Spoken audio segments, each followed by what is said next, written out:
За. Эцний өдрийн минь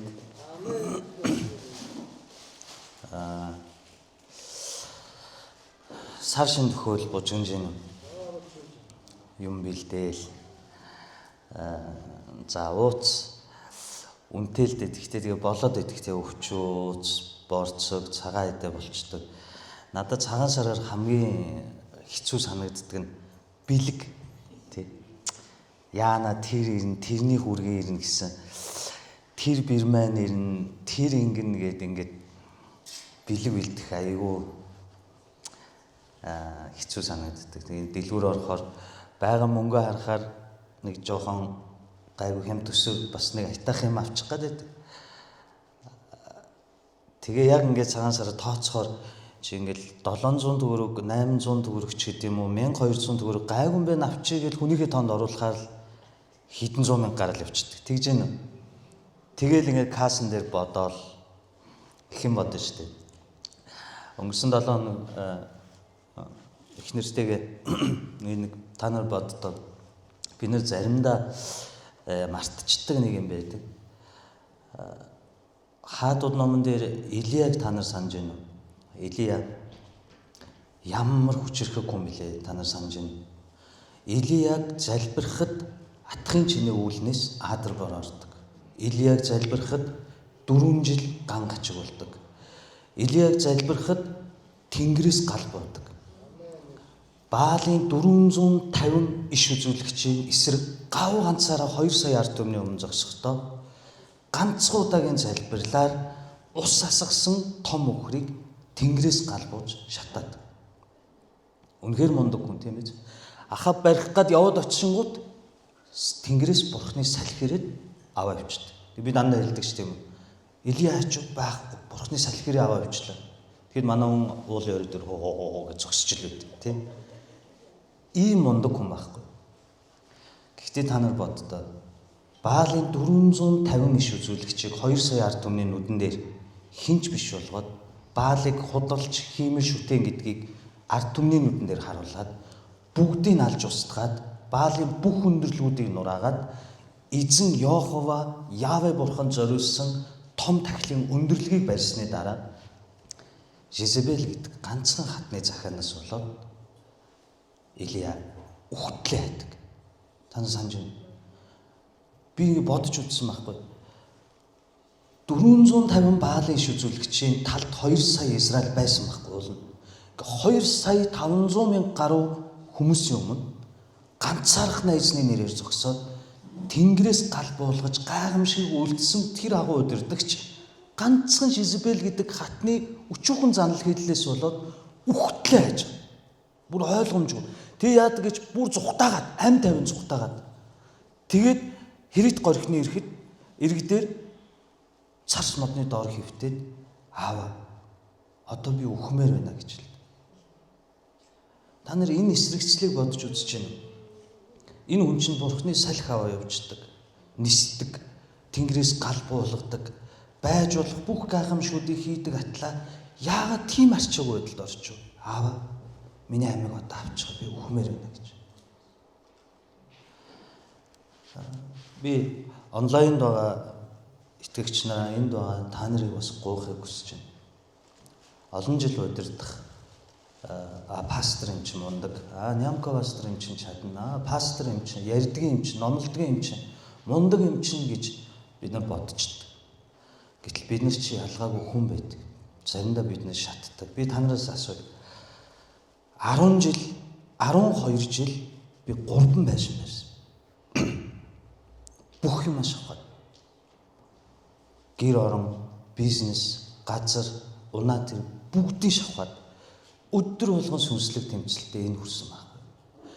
Тэгээд өнгөрсөн 3 жил 1081 хоногийн турш Библийн 5 номыг нэг ч хагасан алгасгүйгээр теологийн төвшөнд бүгд хүлээн зөвшөөрөгдөх үсээр Библиэр тайлбарлаж ирсэн.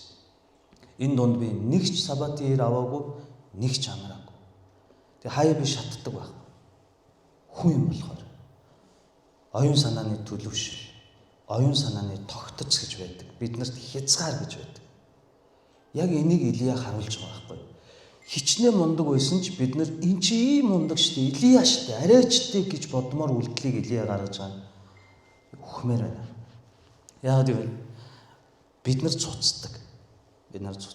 Тиймээс би та нарыг сүм чуулганыхаа ахлагч пасторуудыг хаяа жоохон анзаарч, тэд нар чинь ямар ч ялгаагүй хүн байхгүй юу?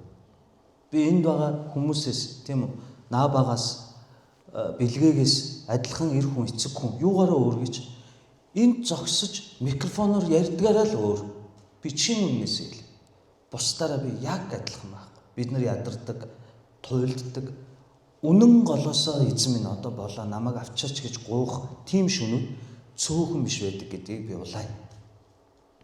Бид нар цуцдаг байхгүй. Энэ үедээ бид нарын зан чанар, төлөвшил, оюун санаа амар биш үү. Энэ үедээ бид нар амархыг хүсдэг. Энэ үедээ та нараас ямар нэгэн урам зориг хань хүсдэг.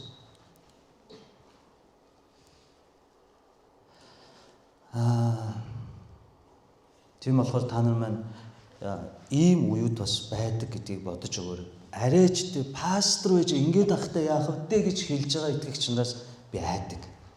Яагаад гэвэл тэр хүмүүс пастор гэдэг хүнийг буруу хараад, бид нар Илияг хардаг шиг хараад, харин ямар ч ялгаагүй сул дорой хүн байхгүй. Олон жилийн турш нэг ажлаа давтан хийн.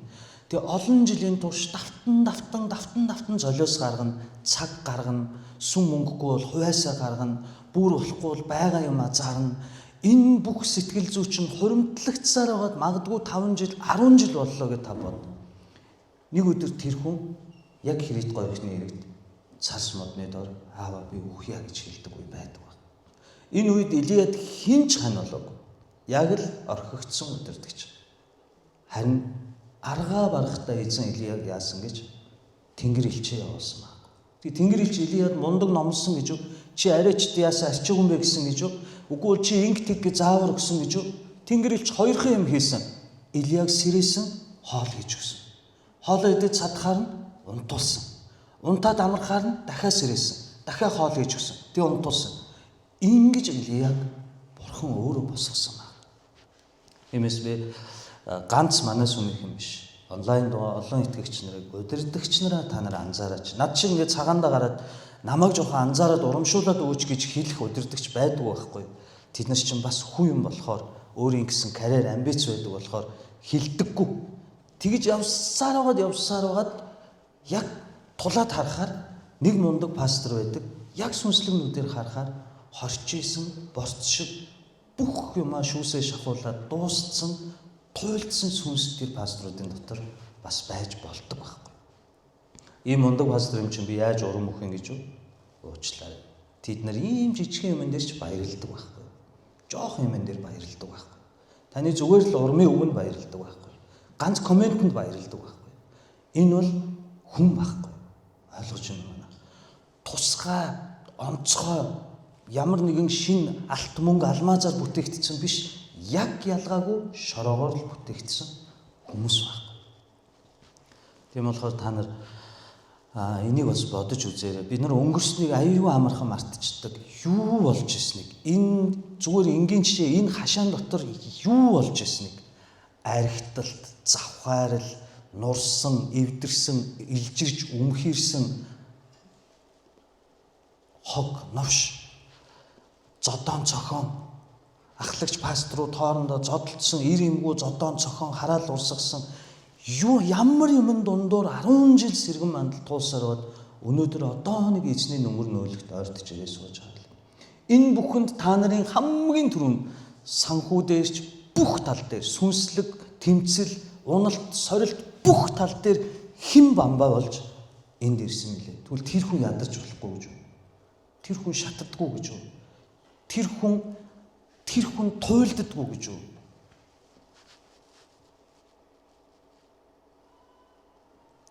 Би уржигдэр өчигдөр хоёр залбираад энэ үгийг авсан байхгүй.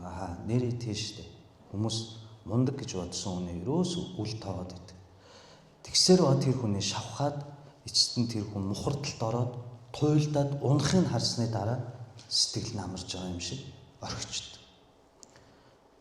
Тиймээс би та бүхэнд даруугаар бас энгийнээр тайлбарлаж хэлхийг хүссэн. Биднэрт хэмжээ бий. Хэмжээ гэж бий. Хүн болгоно бий. Хинч бурхан шиг байж чадахгүй. Хинч Христ шиг байж чадахгүй.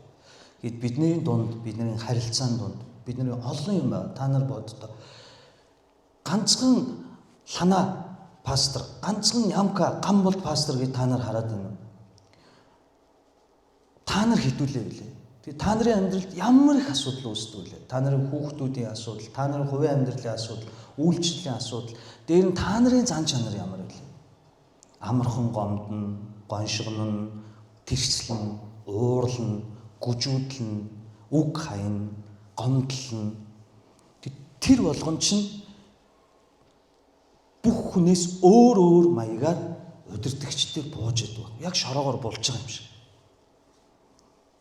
Тэр болгоныг үүрээд тэгээд би пастор юм чинь гэж ичирж явсаар байтал дараа нь туйлдчихдаг байхгүй. Хүн шатдаг шүү дээ. Бүтэн чуулган байтугай жижигхэн гэр бүлээ удирдах явахдаа ч эцэг хүн шатдаг шүү дээ. Хүүхдүүдээс эхнэрийнхээ зан ааш, хамаатан садан, хадам, өөрийн ээж, өөрийн ах トゥ, аригчин ах トゥ ингэж гад нэг өдөр дэлбэрж шатдаг шүү дээ. Энийг та нар бодож үзээсэй. Эрүүл ухаанаар нэг бодож үзээсэй гэж би үгийн чин сэтгэлээсээ хүсэж байна. Өөрөөр адилхан пасторны зүуд юм болохоор ганцхан хүн амен гэж байна шүү. Тэгээ бит хоёр бие биендээ урам өгж тэврэлдэж сүүлийн үед нэмэргүй болж байна тийм үү лана пастор.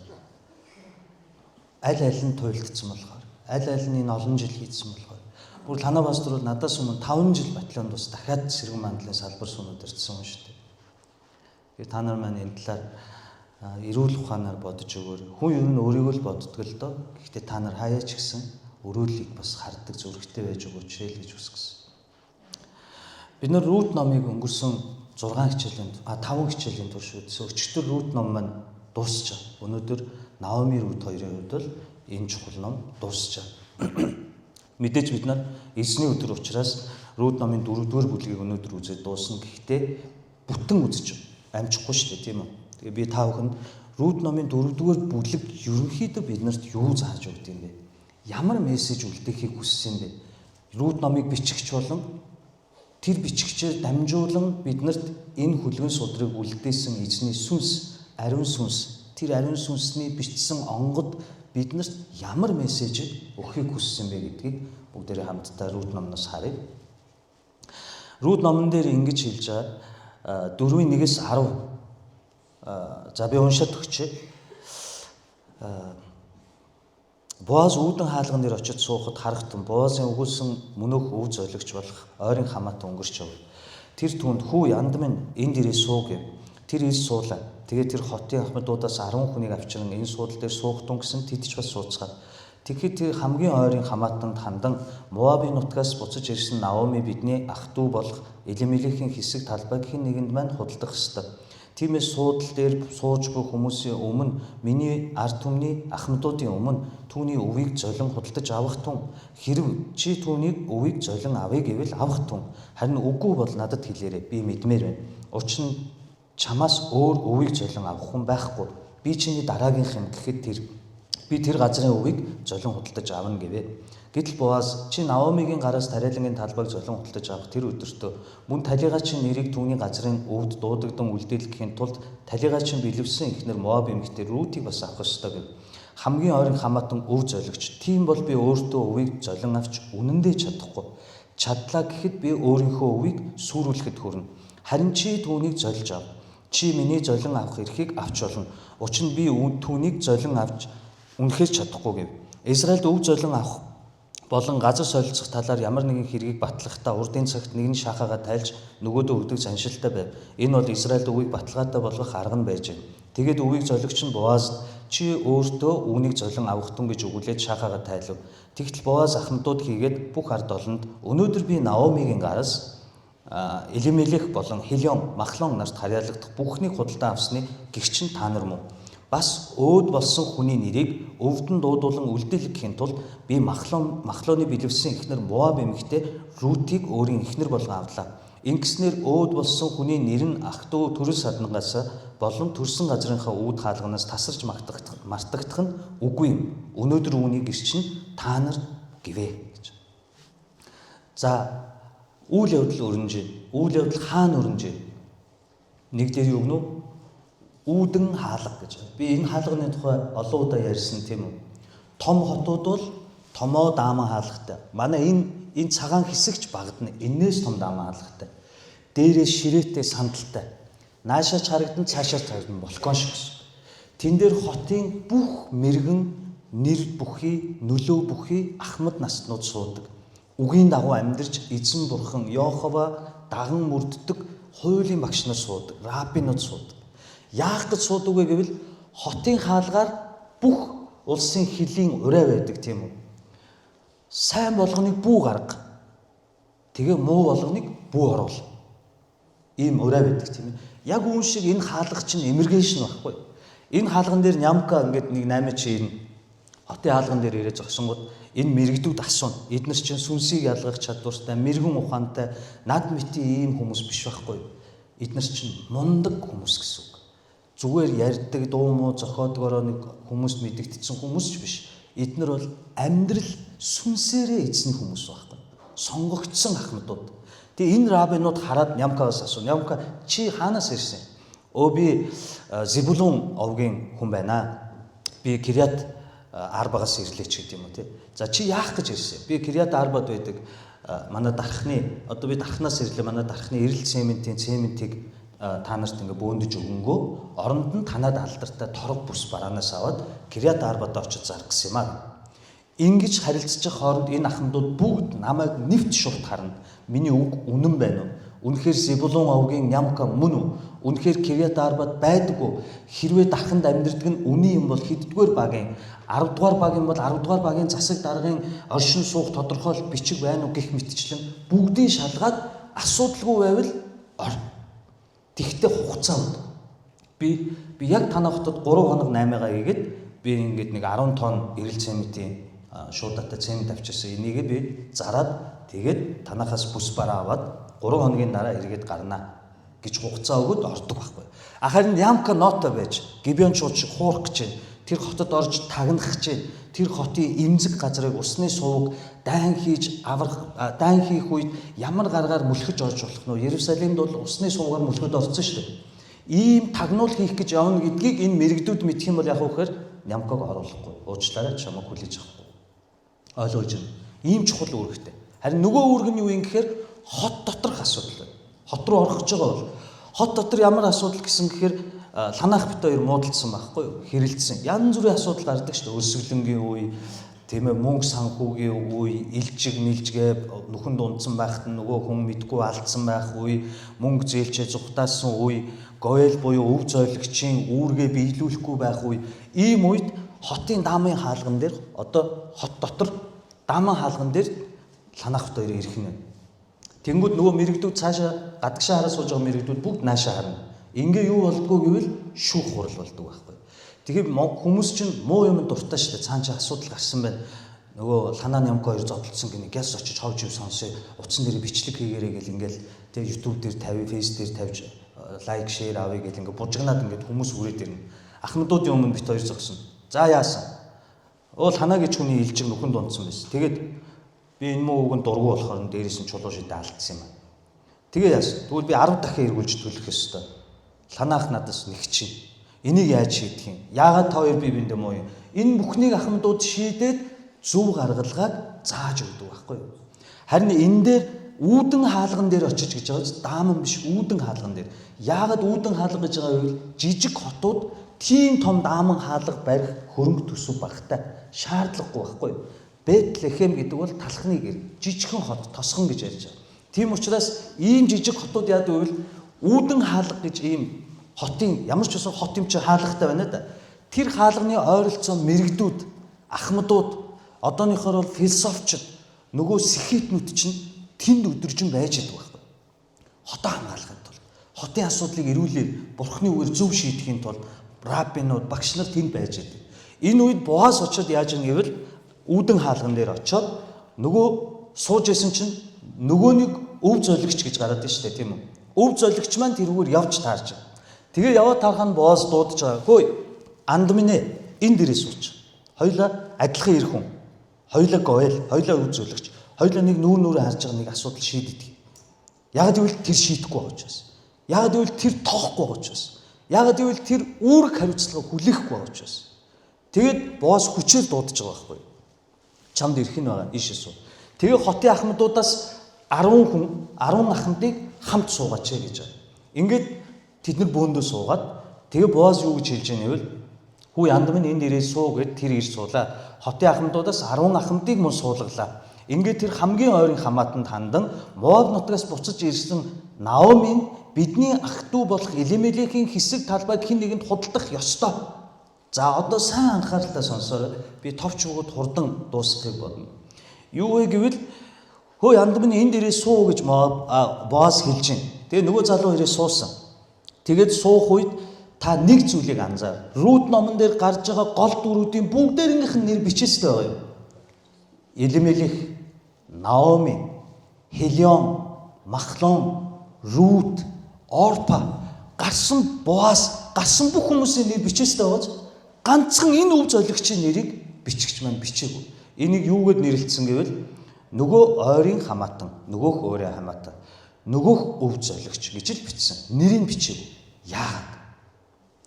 Яагаад гэвэл энэ хүний нэр бичигдэх зохистой хүн биш гэж бичгч маань үзэж байгаа байхгүй. Яагаад? За одоо та нар Боазын үгнээс хардаа хамгийн ойрын хамаатанд хандан Моабын нутгаас Наоми буцаж ирсэн гэж. Моабын нутгаас Наоми буцаж ирснийг тэр жижигхэн тосгоныхон мэдэхгүй юу? Наомиг эрэхтэн бүгдээрээ Наоми ирлээ гэж шуугилдсан биз дээ. Тэгсэн чинь Наоми намайг Наоми гэж битгий дуудаа. Дур булаам, хайр татан, баяр баясгалан гэж нэр надад одооноос зохихгүй. Эзэн намайг цогсон тул намайг ганцаардсан, шоовдөрлөгдөж орхигдсон шорвог Мара гэж дуудаа гэж хэлэхэд хот даяар бүгд мэдээгүй гэж. Тэгвэл Боаз яагаад энэ мөнөх өв золигч одоо нэр нь байхгүй юм чинь энүүгээр л дуудаа тийм. Мөнөх өв золигчд юу яагаад Наоми Моабоос буцаад ирсэн штэ гэж хэлж байгаа. Ойлгож байна. Мэдээж юмыг яагаад ингэж хэлж байна? Еврейчүүдийн харилцан монгол хэлтэй маш адилхан гэж би хэлсэн тийм. Бид нар ингэдэг дээ. Цагаан сар болж. Бирэгчэнд болсон ч бирэгч танаа пастор дургуун байна л да. Зохиож байгаа шүү манайхаа.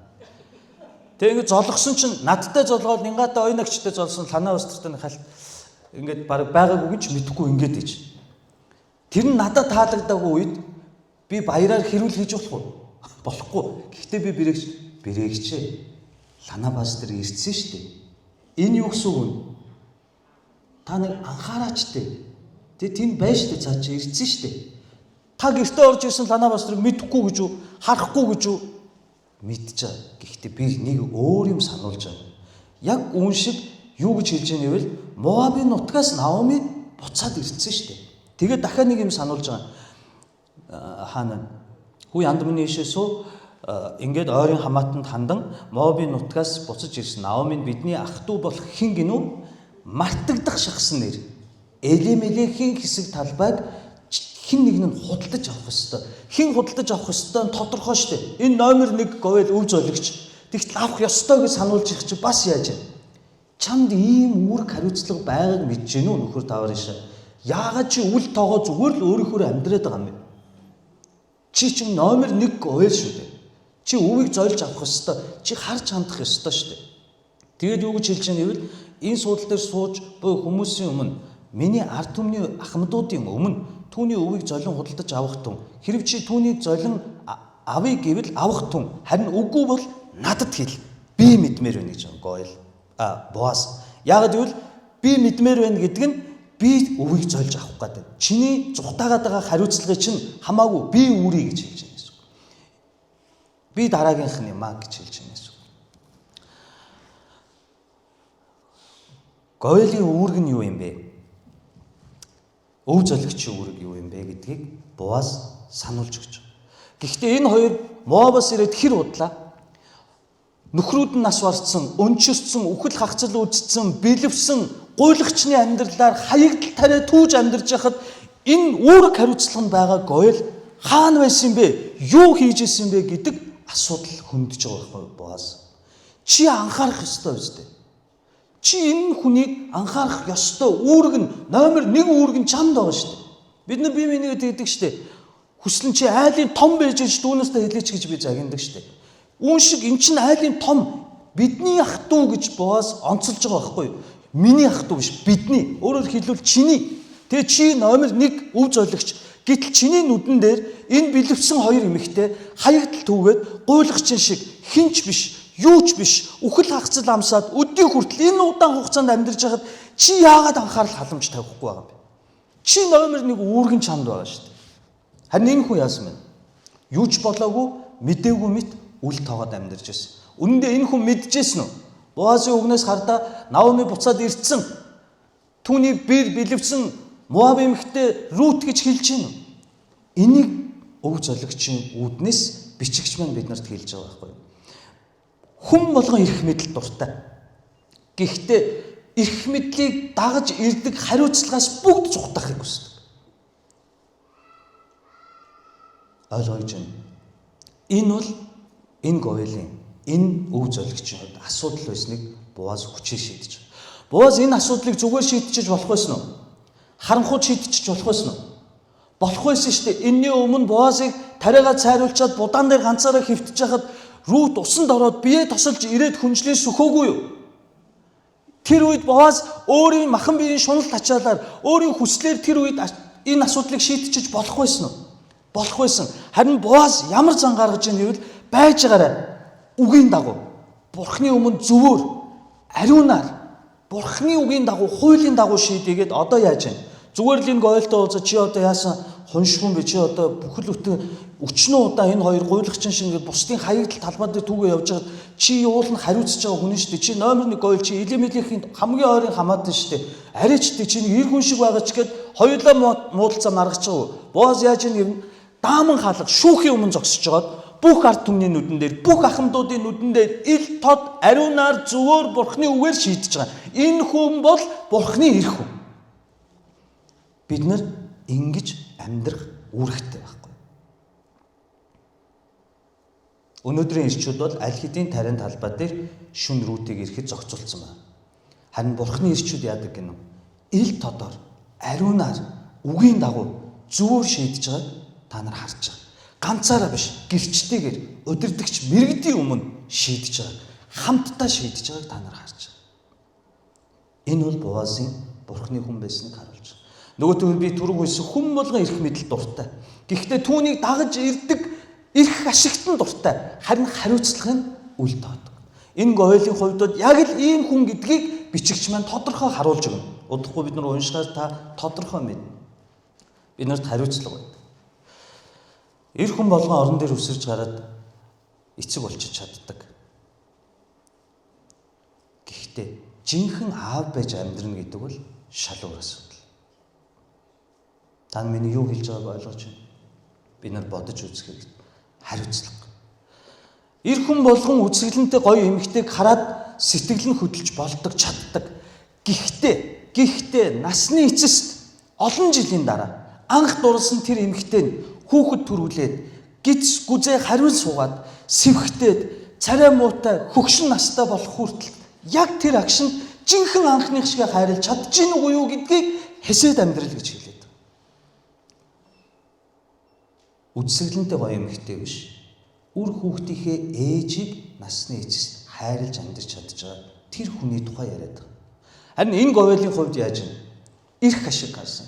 Эрх мэдэл дуртаатлаа, эрх мэдэл дулдуудж түүнийг дагах хариуцлагыг үл үрсэн гоёлын тухай бичиж байгаа. Яагаад гэвэл энэ хүн Рут, Наоми хоёрыг ямар их зовлон туулж, ямар их алдаандаа харамсаж, ямар гуйлагчны амьдралаар бэлэвсэн хаягдал түүж амьдарч байгаа тэр эмэгтэйчүүдэд Боазаар хилүүлэхгүйгээр аль хэдийн үүргээ биелүүлээд очиод тусалж, эргэж тойрж болох байсан уу? Нэг ч очоогүй. Нэг ч удаа уулзаагүй. Ганц хялаач ч хараагүй. Гэхдээ эрх нь энэ хүнд байна. Энэ хүн юу харсан гэвэл эрх мэдлийг дагсан, хариуцлагыг үл тоож, эрх ашигыг харж. Бид нэр ингэж амьдарч явах вэ? Бид нэр өөрсдийнхөө хувийн болон хувьсгалын амьдрал дээр ажил албан дээр энэ ойл шиг зүрхтэй амьдарч явах вэ? Тэгвэл би танд хэлье. Хэрвээ та хариуцлагыг үүрхэхгүй гэвэл танд ямар ч сайхан эрх мэдэл байсан тэр чинь өөр хүн рүү шилжидгийг одоо бид нар хар. Яагаад гэвэл тэр хариуцлага үүрхийг хүсээгүй. Тиймээс тэрийг мэдмээр байна гэж Боаз бүр амын асууж байгаа. Юу вэ гэвэл хүмүүсийн болон ард түмний ахмадуудын өмнө түүний өвийг золин худалдаж авах тун хэрв чи түүний өвийг золин худалдаж авъя гэвэл авах тун харин үгүй бол надад хэлээрэй. Би мэдмээр байна. Учир нь чамаас өөр өвийг золин авах хүн байхгүй. Би чиний дараагийн хэм гэхэд би тэр газрын өвийг золин авна. Наоми Рут хоёрт Элимелех нөхрөөс нь үлдсэн ууланд өв болох газар байсан байна уу? Байсан байна. Тэр газрыг энэ хоёр ашиглаагүй. Ашиглахад хөрөнгө санхүү хэрэгтэй. Магадгүй өөр хүний нэр дээр үгүй бол өрөнд барьцаан тавьсан ч байсан байж магадгүй. Гэхдээ тэр газрыг авч өгөөд өөрсдийн ажилч хөдөлмөрлөх боломжоор олгох ёстой үүрэг нь энэ говьлд байсан байхгүй. Би хаяар танарт хуулийг уншиж өгнө. Энэ ямар шийтгэл авах ёстой говьл шийтгэлгүй зүгээр өнгөрч байгааг бид нар харах болно. Гэтэл энэ эр хүн яасан бэ? Үл тоосон. Одоо тэгвэл түүнийг хардаа эхлээд үл тоож өдний хүртэл тэр хоёрыг нэг ч удаа анзаарч хараагүй, нүдний булан гараач хараагүй энэ говьл газрын тухай ярингууд юу гэж байна? Би аавна гэж байна. Энэ яаж ийм вэ? Эрх мэдлийг дагсан эрх ашигт дурлж байна гэсэн үг. Би пастор юм чинь. Би удирдагч юм чинь. Надаа байх ёстой. Намайг сүм дэмжих ёстой. Энэ сүм надад тэрийг өгөх ёстой. Тэдэнд төгрөг өгөх ёстой гэж эрх ашигыг бодож эхлэх юм бол энэ эрх мэдэл яадаг гэнэ үү? Өөр хэсэг нэгэн лөө шилждэг гэдгийг харуулж байна. Одоо энэ хүн газрын тухай ярьсан чинь би авна гинэ. Авч яахгүй юу хийсэн? Өдөө болт энэ хоёр эмэгтэй яаж зовлоод авч яахгүй юу хийсэн? Аваагүй. Одоо Боазыг сануулахаар газар эрх ашиг яригадаад ирэнгүүт өө би авъя гэж байгааз. За би дахиад уншиж өгье. Өвийг золио авах хүн байхгүй. Би чиний дараагийнхан гэхэд би тэр газрын өвийг золион худалдаж авнаа. Авч яахгүй юу гэсэн. Энэ хоёр эмэгтэйг нус нулимстайгаа гуйлагчны амьдралаар ядарч зүдэрхэд энэ хүн эр хүн шиг байхгүй яасан. Үүрэг хариуцлага биелүүлэхгүй яасан. Тийм болохоор нэр нь бичихгүй байгаа нь зөв байгаа үстэй. Мөнөөх өв золигч. Нөгөөх чинь зөв гэж би боддог. Ингээд одоо бүр зэсэн цохно өвийг золион худалдаж авна гэв. Тэгтэл Боаз ашиг ирж байгааз эрх мэдлийг дагсан ашиг нь юу юм? Газар ирж байгааз тэгэхээр би наа газрыг чи авна гэж байгааз ашигтай учраас тэгтээ тэр ашигыг дагаад бас юу яригдах вэ? Хариуцлага яригдана. Одоо тэгэнгүүт би тэр газрыг өвийг золион худалдаж авна гингүүт Боаз хариуцлагыг сануул. Окей, авч болно. Чи аав гэсэн шүү дээ. Тэгтэл Боаз чи Наомигийн гараас тариалангийн талбайг золион худалдаж авах тэр өдөртөө мөн талигаачийн нэрийг түүний газрын өвд дуудагдан үлдээлгэхийн тулд талигаачийн бэлэвсэн эхнэр Моаб эмэгтэй Рутыг бас авах ёстой гэвэ. Газрыг авч болно. Чи ашиг харж болно. Тэгээ ашигыг эрх мэдлийг дагаад юу байдаг гэнэ үү? Хариуцлага байдаг. Одоо хариуцлага нь хэлж өгч байгаа. За чи гойл эрхээ ав. Эрхийнхээ дагуу чи газрыг ч ав. Гэхдээ үүний дараа чиний хариуцлага бол Наомигийн гараас тэр газрыг авсан өдөртөө чи Рутыг бас өөрөө ихнэр болгож авах ёстой. Энэ чиний гойлын үүрэг. Өвийг золигч чинь үүрэг. Ингээд цаашаа юу гэж Рутыг бас авах ёстой гэвэ. Гэтэл хамгийн ойрын хамаатан өв золигч хамгийн ойрын гэдгийг онцлоод байгааз. Хамгийн ойрын хамаатан өв золигч. Тийм бол би өөртөө өвийг золин авч үнэндээ чадахгүй. Яасан? Газар ашиг ярьсан чи авъя гэсэн шүү дээ. Өмнө нь үл тоосон. Нэг ч удаа хялаач чарахгүй байжгаад Боаз яг гэрчийн өмнө, шүүхийн өмнө, ахмадуудын өмнө, ард түмний өмнө өөрийнх нь үүрэг хариуцлага үл тоож үгүйцэтгэхгүй байгаа. Тийм увайгүй хөгийн ирэх хүн байгааг нь илчлээд гаргаад ирэнгүүт газар ашиг яригдангууд авъя. Окей, би авъя гэсэн чинь тэгвэл хариуцлага нь чи Рутыг ихнэрээ болгож авах ёстой гэсэн чинь тэгвэл би үнэндээ чадахгүй. Одоо харагч байна. Хариуцлага ярихаар no. Ашиг ярихаар yes. Түүнд ирэх байгаа одоохондоо.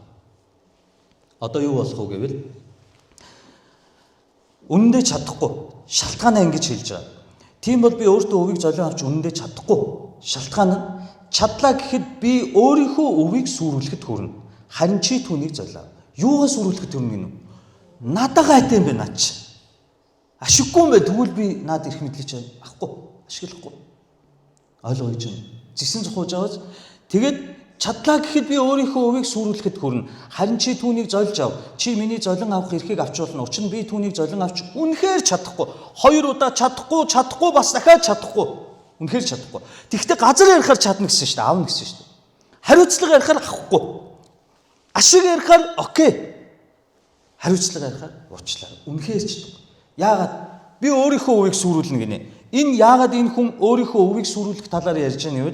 Говьлийн тухай хууль хэдийн өгөгдсөн Израильд энэ хууль үйлчилж исэн байхгүй юу? Энэ хүн өнөөдөр үнэндээ ямар шийтгэл энэ говьлийн үүргээ үл тоосноор ямар шийтгэл авах ёстой байсан бэ гэвэл би та бүхэнд нэг ишлэл уншиж өгье.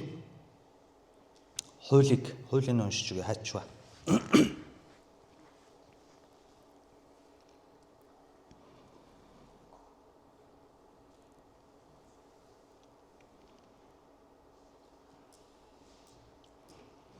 Дэд хууль номны 25-ын 5-аас 10. Яг энэ тохиолдолд Бурхан ямар хариуцлага тооцоорой гэснийг би та бүхэнд уншиж өгье. Дэд хууль номны 25-ын 5-аас 10. За би та бүхэнд уншиж өгье. Ах дүүс цугтаа амьдарч байгаад эн чинь үндсэн хууль шүү дээ. Яг хуулийн би уншиж байна. Дэд хууль номны 25-ын 5-аас 10. Ах дүүс цугтаа амьдарч байгаад нэг нь өөд болохдоо хөвгүүнгүй байвал эхнэр нь гэр бүлийнхээ гадуурх гадны хүнтэй гэрэлж болохгүй. За махлон Рут 2 хөвгүнтэй байсан. Хүүхдтэй болж амжаагүй. Тэгэхээр болохгүй байна. Рут өөр хүнтэй гэрэлж болохгүй байна. Тэгэхээр Рут үгийн дагуу Боаз буюу Гоэлийг л харсан байгааз хуулийн дагуу. Харин нөхрийн ах дүү түүн дээр орж өөрийн эхнэр болгон авч нөхрийн ах дүүгийн үүргийг түүнд гүйцэтгэх ёстой. Мөнөх өөд болсон хүний нэрийг Израилаас алга болгохгүй тулд түрүү юу гэж хэллээ? Элимелекийн нэрийг шүүхийн өмнө, хотын хүмүүсийн өмнө хэн сэргээж дахин дурдад дуудсан? Боаз. Боаз үнэхээр мундаг гоё мужик, үнэхээр Бурхны ир хүн байхгүй. За тэр сэргээж өгсөн. Тэгээд ингэж Израилаас алга болохгүй тул тэр эмэгтэй төрүүлэх ууган хүн түүний голомтыг залгамжлах ёстой. Харин хүн ах дүүгийнхээ эхнэрийг авах хүсэлгүй байвал ах дүүгийнх нь эхнэр хотын хаалган дээр ахмадуудад очиж дааман хаалган дээр очиж байгаас миний нөхрийн ах дүү Израилийн дунд ах дүүгийнхээ нэрийг авч явахаас татгалзаж байна. Тэр надад нөхрийн ах дүүгийн үүргийг гүйцэтгэхгүй байна гэж хэлнэ. Хотын ахмадууд түүнийг дуудан авчирч ярилцахад тэрээр би түүнийг авах дургүй гэж шийдвэртэйгээр хэлвэл хэд удаа хэлжлээ? 2 удаа. Ямар хэллээ? Чадахгүй гээгүү үнэхээр чадахгүй гэж 2 давтаж хэлсэн шүү. Татгалзвал хотын ахмадууд түүнийг дуудаа авчирч ярилцахад тэрээр би түүнийг авах дургүй гэж шийдвэртэйгээр хэлбэл ах дүүгийнх нь эхнэр ахмадуудын нүдэн дээр түүн рүү хурч очоод шаахаг нь хөлөөс нь молтлон авч нүүр рүү нулиман хариу болгож ахынхаа гэрээг босгодоггүй хүнийг ингүүл таарна гэж хэлнэ. Ингээд Израилийн дунд түүнийг шаахагаа молтлуулсан хүний гэр бүл гэж хочлох болно. Ойлгосноо та нар сайн ойлё. Энэ гойл асуудалтай байсан байна. Уул нь Рут, Наоми хоёр яах байсан бэ? Ахмадуудад очиж гомдол гаргаад тэрийг хүчээр хотын хаалган дээр авчираад тэр энэ үнэхээр чадахгүй гэж 2 давтаж хэлж байгаа шийдвэртэйгээр давтаж хэлэх тэр мөчөд түлхэж унгаагаад нүүрлэн нулимаад шаахаг нь мулт татаж аваад хот даяараа гэр бүлээр нь ичгүрт оруулж хоч өгнө. Шаахаага мултлуулсан хүн гэр бүл гэж. Пастраасаа хөөгдсөн хүний гэр бүл. Захирлаасаа дампуурсан хүний гэр бүл. Ир нөхрийн үүргээсээ эхнэрээсээ салж хагцсан хүний салсан гэр бүл гэх мэтчлэн хатуугаар хочлох тухай ярьж байгаа. Бид нар өмнөх амьдралдаа мэдэхгүй байсан бол одоо та нар мэдж байгаа бол одоо бид нар яг одооноос үгийн дагуу гэвэл Бурхны хуулиудаас харагдчихгүй зан чанарыг мэдэж ухаарах хэрэгтэй гэсэн. Тэгэхээр энэ гойлыг Наоми Рут хоёр ийм зан гаргасан. Уул нь тэр үүргээ биелүүлээгүй, үл тоосон хийгээчгүй. Гэхдээ тэр хоёр Боаз тэр гурав түүнд дэндүү инэрэнгүү хандж байгаа. Хуулийн дагуу хандсан бол аимшигтай хатуу хандах байсан байгааз. Аимшигтай хатуу хандах байсан ч Боаз чиний үүрэг хариуцлагыг би үлээ чи хүсэхгүй бол. Ингээд ил тодор эзний өмнө шийдвэр гаргаж өгч байгаа. Дүр төрх нь харагдаж байгаа. Чадлаа гэхэд би өөрийнхөө үгийг сүрүүлэхэд хүрнэ. Харин чи түүнийг золж ав. чи миний зольж авах эрхийг авч болно гэд Шахагаа тайлаад өгч байгаа. За Шахагаа тайлах тухайд бол бид нэр Библиэл дээрээс олон удаа харсан тийм үү. Энэ нь эрхээсээ, өөрт байгаа эрхээсээ татгалзаж байна гэсэн үг. Яагаад гэвэл энэ хүн одоо ойлгоцсон. Би энэ эрхийг үүрэх эрхгүй мэн. Яагаад гэвэл хариуцлагын дааж чадахгүй. Тийм болохоор болчих гэж Шахагаа тайлсан. Энэ бол эрхээсээ татгалзна гэсэн үг. Та нар Библиэлд Шахагаа тайлсан тухай зөндөө гардаг. Ялангуяа бурхан хүнээс шаарддаг тийм үү? Мөсег анх дууддаг. Асаж буй бутан дундаас дуудахдаа хамгийн түрүүнд Мөсегөөс ямар шаардлага тавьсан бэ гэвэл чиний зогсож буй газар ариун учраас Шахагаа тайл гэж хэлдэг. Йошуа хадан дээр Амалекчуудтай тулалдахад Бурхны жанжин сэлмээ далайгаа зогсож идэг. Йошуа гүйж очиод та бидний талд уу тэдний талд уу гэсэн би та нарын аль нэг ч талд биш би эзэн Бурхны талд байна. Зогсож буй газар чи ариун тул Шахагаа тайл. Юу гэж Бурхан биднээс шаардж байна гэвэл чиний зогсож буй газар ариун тул чи намайг дагъя гэж байгаа бол Есүс Христийг хэлснээр өөрийгөө үгүйсгэн загалмаагаа өрн намайг даг. Өөрт буй бүх эрхээсээ бүрэн татгалзаж, бүрэн дүүрэн миний эрхшээлд, миний удирдлаганд миний үгийг даг гэдгийг Бурхан өөрийн удирдагч бүрээс хамгийн түрүүнд шаардсан баг. Нэг асуудал бий. Та нар сайн анзаарах юм бол би цаг баг учраас ишлэлийн уншихгүй та нар өөрсдөө хуваарь судалж чад. Мөсег асаж буй бутан дундаас Бурхан дуудаад Шахагаа тайл гэж хэлэхэд тэр ёсоор болгов гэж байхгүй. Бичиг. Мөсег Шахагаа тайлсангүй мэддэггүй. Сонирмоо та нар үзээрэй. Харин Йошуаг чиний зогсож буй газар ариун учраас Шахагаа тайл гэхэд тэрээр ёсоор болгов гэж байгаа. Йошуа тайлсан байгааз Мөсег тайлаагүй. Энийг бид нар ойлгоход амархан. Йошуа бол Шахагаа тайлсан даруйдаа эзнийг дагсан. Харин Мөсег 7 удаа болтсон байхгүй юу?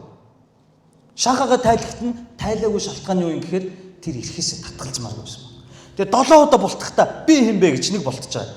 Та хэн бэ гэд нэг болтож байгаа. Баахан нэр асууж байгаа. Таныг би хэн гэж хэлэх юм? Надад итгэхгүй л яах юм гэж нэг болтож байгаа. Сүүлдээ бүр би яг хэлтний чадвар муутай намайг би гоё ярьж чаддгүй гэж нэг болтож байгаа. Хүүхдээ хөвч хүндүүлэхгүй гэж нэг болтож байгаа. Хадам аав дээр очингуудаа би Израильд очиж ах トゥ утэйгээ уулзаад ирье гэж Бурхан өөрийг нь дуудсныг хэлэхгүй худлаа хэлж нэг болтож байгаа. Замдаа тэнгэр илж алах гэж зогсож байхад нь Сипора хүүхдийн хөвчөнд хүнджиж 7 дахь болтолтоос нь аварсны дараа Ааронтой уулзаад за арга байхгүй явъя да гэж шийдсэн байна. Тийм учраас Шахагаа тайлна гэдэг бол ийм чухал үүрэг байхгүй юу? Харин энэ говьд яаж вэ? Одоо сайн дураараа Шахагаа тайлж өгч байна. Яагаад? Хуулаараа уулна, түлхэж унгааж нулимаад мулталж авах хэрэгтэй шүү дээ. Ойлгож байна ах トゥ нь. Би маш чухал зүйлийг та нарт хэлж байна. Эрх мэдлийг дагаад хариуцлага гэж байдаг. Том сумын тэргүүн пастор болмоор байгаа залуучууд байна. Байдгүй юм манай сум пастор болмоор үүдэг залуу байхгүй. Чи байгаа шүү дээ. Чи чамайг би мэдэн шүү. Гараа өргөө. Өргөө болох байх нь ерөө. Гэхдээ хариуцлага. Хэцүү шүү дээ тэрүүн пастор байх. Ямар хэцүү гэж. Хувийн орон зай, хувийн амьдрал бүх зүйл маань ил болох ёстой. Буруу зүйл хийсэн бол бусдын өмнө хамгийн түрүүнд даруусч уучлалт гуйх ёстой. Алдаа хийсэн бол хизээж бардамж сайхаж болохгүй уучлалт гуйдаг зүрхтэй байх ёстой. Ахыгаа уучлаа, дүүгээ уучлаа. Миний буруу, тэгж хийсэн нь миний буруу. Болио. Одоо дахиад эхэлье. Эн чинь пастор хүнд байдаг хамгийн том хариуцлагуудын нэг байхгүй. Эрх мэдэл гоё. Гэхдээ дагаад хариуцлага байдгийг бид нар мэддэг.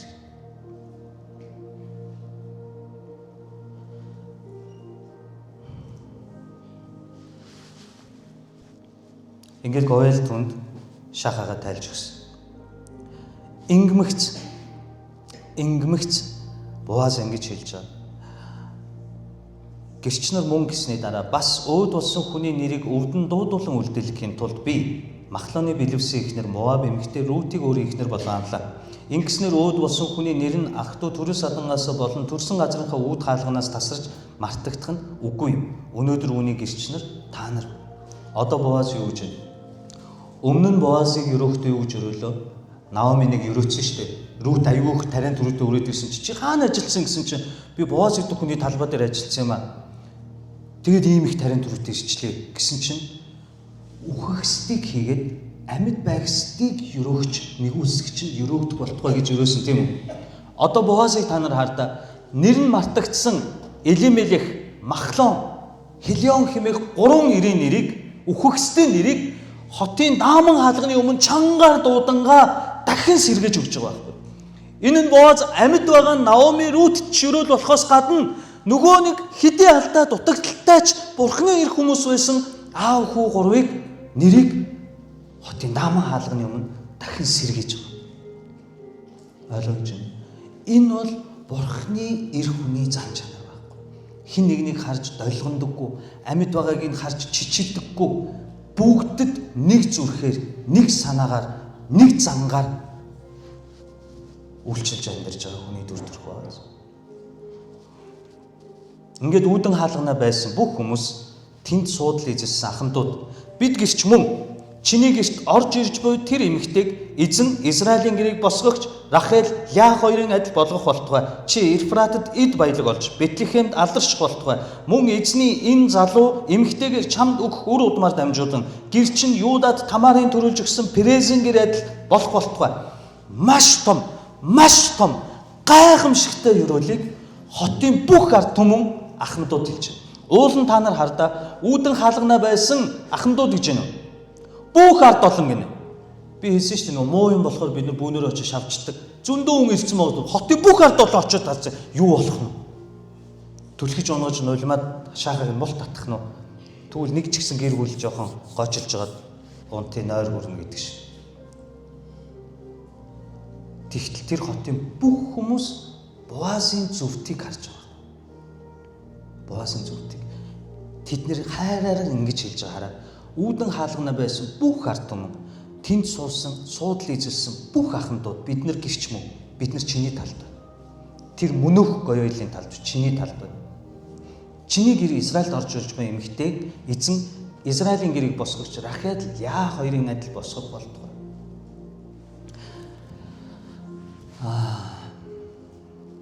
Энийг хамгийн энгийн нэр хэдүүлээ ингэж ойлгоо. Уул нь бас энд нэг ийм үг гарч байгаа. Энэ эмэгтэйгээр дамжуулсан үр удмаар танаа гэрт орсон гарсан болгон өрөөгдөг гэж хэлж байгаа. Юу хэлж байгаа нь энэ орох гарах дээр нөгөөх мөнөх гоёлч нь голиад гэж байна. Гоёлч нь нам балтцсан байхгүй. Юу гэхээр хуулиндаа ингэж хэлж байгаа. Руттэй суугаад газрын авсан даруйдаа Руттэй суугаад Рутээс хүү төрөх юм бол тэр хүүд нөгөө худалдаж авсан газараа өв болгон өгөөд тусгаарлаад Элимелехийн гэр бүл гэж удмын залгаж өгöd өөрөө гарч явах хэрэгтэй байхгүй. Тэгсэн энэ хүний толгой эргэж байгаа байхгүй. Хөө би газрын шунаад авцсан чинь газар дээр нь хөрөнгө оруулна, ногоо тарина. Тэгээ би Руттэй эхнэр юм чинь Рутээс хүү төрчих юм бол миний нөгөө хөрөнгө оруулсан газар мазар бүгдээрээ тэр хүүгийх болоод тэгээ тэр хүү Элимелехээр овоглоод явчихна. Би хосооцор. Надаа гарлагтай. Тийм болохоор би өвөө хамгаалъя гэж байгаа байхгүй. Тэр хүү орж ирээд гарч байгааз энэ мөнөх гоёл амьдрал. Энэ тэрэнд гай болцсон. Харин Боаз ахмадууд юу гэж хэлж байна? Чиний амьдралд Рутээр дамжуулан орж ирэх энэ хүү орж ирэхдээ ч ёроол болог, гараад явахдаа ч ёроол болог гэдэг нь чи ийм хэсэд амьдарч байгаа учраас, ийм мушиг, эр хүн шиг, Бурхны хүн шиг зан гаргаж байгаа учраас тэр хүү орохдоо ч гарахдаа ч ёроол болог гэж өрөөж байгаа. Энэ нь ирээдүг зөвгөнсөн. Тэр хүү орсон. Обед гэдэг хүү. Гарахдаа Обед Есигээс Давид, Боаз Рут нарын нэр Давидын ургийн бичгээс гадна Есүс Христийн ургийн бичигт үүдмөх тамгалагдсан үлдсэн байна. Энэ юрэл биш гэж. 2500-600 жилийн дараа одоо бид нар Боазыг магтаад ярьж байгаа нь агуу юрэл биш гэж юу? Намайг насвал та нар 2 сарын дараа л мартчихжээ шүү дээ. Бид тэгдэг шүү дээ. Нэг сүрхийг нэг уйлж аваад тэгэл баяртай. Харин Боазын юрэлийг энэ ахмадууд ийм мундаг юрөөж байгаа. Дээр нь та бод. Израиль хэдэн овог аймагтай? 12 овог аймагтай. 12 овог аймаг хинээс үүсэлтэй? Хиний 12 хүүхдээс гараад ирсэн? Яаковын 12 хүүхдийг Израилийн 12 овог аймаг болсон. Яаковын 12 хүүхэд хэдэн эхнэрээс нь төрчихсөн? Рахел, Леа хэлж байгааз Рахел Леагийн эхнэрээс 12 хүүхэд төрсөн бөгөөд тэр 12 хүүхэд тусдаа овог аймагуд болоод Израиль гэдэг Бурхны үндэстэн, Бурхны ард түмэн бий болсон биз. Тийм учраас Израильчууд, еврейчүүд өнөө хүртэл Рахел, Яа хоёрыг, эгч дүүс Яаковын эхнэр Рахел, Яа хоёрыг Израилийн их булаг, их шанд ихүүд гэж ярьдаг байна. Бид нөгөө гоо марл бүртчоно гэж ярьдаг шиг. Израилийг ингэж үүсгэсэн хоёр эмэгтэй, их булаг, их шанд нар гэж ярьдаг. Израиль хэмээх Бурхны ард түмнийг үүсгэсэн их булаг, их шанд нь болох Рахел, Яа хоёрын адил өрөөгт болтугай гэж Рутыг оруулж байгаа. Израилийн их шанд, их булаг болсон хоёр эмэгтэйтэй Рутыг нэг зэрэг зиндаанд авчиж. Баян болохоор нь үзэсгэлэнтэй 90-60 болохоор нь гой болохоор нь Хесед учраас Моаб эмэгтэй хариуцсан Израилийн их булгийн тоонд албан ёсоор орж байгаа. Тийм учраас Есүсийн ургийн бичиг, Давидын ургийн бичигт Рут үлдэж байгаа. Яагаад? Үнэн ч амьдрсан учраас, их ашиг хаагаагүй учраас, чин сэтгэлээсээ дорой хүмүүсийг түшид тулсан тэр үзэсгэлэнтэй сүнслэг эмэгтэй байсан учраас. Сүнсэн үзэсгэлэнтэй шүү. Би Рутийн зургийг хараагүй. Өөрөө ямар байсан мэдэхгүй. Гайгүй байсан баг тийм хүмүүс дуртай байгаа давж. Гэхдээ сүнслэг үзэсгэлэнгойг харж байгаа. Ингээд чи Ефратад, Бэтлехэм чи Ефрат гэдэг нэртэй байсан шүү дээ. Сүүлд Бэтлехэм болсон. Аль алинд нь чи алдарш болтгой. Энэ агуу ёроолыг хотынхан тэр аяараа, ахмадууд тэр аяараа хүлээн зөвшөөрж хүлээж авч. Эцсийн дүндээ Рут ном бол харь үндэстэн хүнтэй суусан хүн болгоныг салгаад хүүхдүүдийг өнчрүүлээд хатуу юудизм, хатуу шашинлаг үзлийн хажуугаар даруухнаар бичигдэхдээ why not? Яагаад үгүй гэж. Энэ харь үндэстэн болгон үзэн ядагдах ёстой хинч биш гэж үү? Тэгвэл Рут хин. Рут Моаб эмэгтэй шүү. Гэхдээ Рутээс та нарын шүтэн биширж хайрладаг Давид хаан төрсөн шүү. Гэхдээ Рутийн удмаас Есүс эзэн Месиа төрсөн шүү. Үр Ахав Рутийн эмэг их шүү. Бие үнэлэгч байсан шүү. Мөн Канаан нутгийн Ериход амьдардаг харь үндэстэн байсан. Why not? Яагаад үгүй гэж. Рут ном бол романс юм шиг ийм зөөлөн уянгийн мессеж өгдөг ном боловч шийдэл нь маш хатуу, маш зоримог шийдэл байна. Ойлгож байна. Рут номын энэ мессеж бол тэр хатуу шашинлаг үзлийн хажуугаар яагаад болохгүй гэж гэдэг чухал мессежийг гаргаж өгч байна. Энэ бол Рут номын утга учир. Ингээд бүх мэрэгдүүд, бүх раввин нар Боазын энэ шудраг байдлыг хараад түүний ашиг орлогод дурлахгүйгээр өөрийн ах дүү нарын төлөө золиос гарган босон зогсож байгаа энэ бурханлаг эр хүнийг хараад хайранд орж байна. Та нар мэдгүй ингээд би нөгөө барилга барихад чинь одоо корпорац гэхээс чи өөрсдөө барихгүй шүү дээ. Тоосгоны баригад, сангийн баригад, цахилгааны баригад гэх зөндөө олон барилгын компаниуд ингээд доороо 8 барилгын компани ажиллаулдаг байсан. Би тэр үед миний ажилтан биш шүү дээ. Би тэр барилгын компаниудад гэрээ хийгээд бөөнд мөнгө өгчөд болоод тэдний өөрсдөө тэр ажиллаж байгаа цалин хүйс, нийгмийн даатгал, эрүүл мэндийн даатгал юмаа төлөө явах хэрэгтэй шүү дээ. Гэхдээ би сар болгоны эцсээр одоо даашгид дүү маань хамт ажилладаг байсан. Нэг 7-10 хүн дээр өөрөө нууцаар очиж хармаанд нь мөнгө хийдэг байсан. Яагаад гэж. Тэр олон ажилчдын дунд өдрийн наранд ингээ суугаад ялхаад суу татцсан, худлаа хулгаагаар арх уудсан. Үгүй бол ялхаад суугаад тамхи татаад том юм ярьж байгаа ах нар монголчууд ч юу нэг сонин штэ тийм үү. Нахаалны барилгын нэг булан тохоод очиод шилэн хүүн тавиад сах унтчих жишээтэй.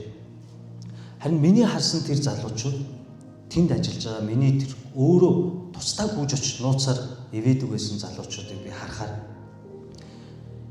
хөсөн устсан. Өдөржингөө нэгч зогсохгүй яг уртх ажиллаа хийж байгаа. Тэг хамгийн миний хайрт булаам нь юу гэж би хэдий хөгийн амтан байсан ч гэсэндээ биснэ хүний зүй байна надад хүнд нэг хэсэд олоод харчих зүй байна надад. Өдрийн цагаар нөгөөдөл чинь гараад ууж идээд пи уух нуугаал хоол моол идэл том захирал арга нарлуу долгоноол ирсэн хуушуурныхан захигч болтгоо идэл явж идэг байхгүй юу нөгөө ажилчид. Харин миний харсан тэр залуучууд яадаг гэвэл хар халуунд ийм тогоо шиг гэдстэй ийм жоохон бас нэг бор хүүхэд дагуулсан барины шилтэй банштай цай бариад эхнэрүүд нь ирж өдрийн хоолнд. Тэр залуучууд өдрийн хоолндоо ч мөнгөө өөрөөсөө хармалж байгаа байхгүй. Харин эхнэр нь минийх нь хоосон байгаа даа гэж мэдээд гэртээ хоол хийгээд цуум банштай цай хийгээд барины шилэнд хийж авчирч өгч байгаа. Тэгээ барилгын сүүдэрт суугаад эхнэр нь инээч гисэн нөгөө бор хүүхэд нь инээч гисэн өдөр цайны цагаар тараас нэг бичээн алин балмыг хизээд аваад хармалцсан мэдэхгүй хүүхэдтэй өнгөө банштай цайгаа инээгээд идэж байгаа тэр залуусыг хараад одоо би Рутийг Боазыг яагаад хүмүүс хайрлаж байгааг одоо мэдэрч байгаа. Хесед амьдрал гэдэг бол баян, чинээлэг, лаг, гоё ярьдаг, гоё дуулдаг, мундаг пасторын тухай яриаггүй. Хесед амьдрал гэдэг бол хинч биш хин нэгэн эзэн бурхнаа үнэнчээр даган амьдарч байгаа. Үгийн дагуу амьдарч байгаа тэр дүр төрхийг хэлж байгаа. Ийм амьдрал эцэстээ Рут, Боаз, Наомиг ерөөлүүлж.